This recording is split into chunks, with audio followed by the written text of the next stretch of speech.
যে দল বলছে আমরা বাংলাদেশকে আফগানিস্তান ইস্যু দেখতে চাই, আপনারাও কি আসলে তাদের সাথে সুর মিলে তেমনটি বলবেন কিনা? যেমন ধরেন আপনার বিচার বিভাগের কথায় যদি জানি, ইসলামী শাসনে তো আমরা দেখেছি চুরি করলে হাত কেটে দেয়া, মানে আপনারা কি চুরি করলে হাত কেটে দেবেন, নাকি সেই আমাদের যে ধারাগুলো আছে আমরা যে বিচার ব্যবস্থাকে অনুসরণ করছি সেটা ব্রিটিশ সময়েরই বলি আর যাই বলি না কেন সেটাই আপনারা অনুসরণ করবে, সেটা কীরকম হবে? আচ্ছা, এটা একটু লম্বা আলোচনা, বাট আমি লম্বায় যাব না, শুধু বোঝার জন্য আমি দর্শকদের উদ্দেশ্যে বলছি যে এটা আমরা সেভারাল টাইম আলোচনা করছি এবং ফেজ বাই ফেজ জাতির কাছে আমরা তুলে ধরছি। যেমন চোরের হাত কাটার প্রশ্নে আগে ইসলামের বিধান হচ্ছে চুরি না হয় সেই পরিবেশে আগে ইসলাম নিশ্চিত করতে চায়।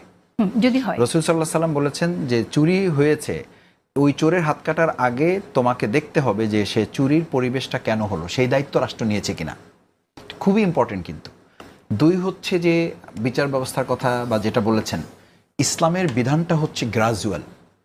আপনি মদ খাওয়ার প্রসঙ্গ নিশ্চয়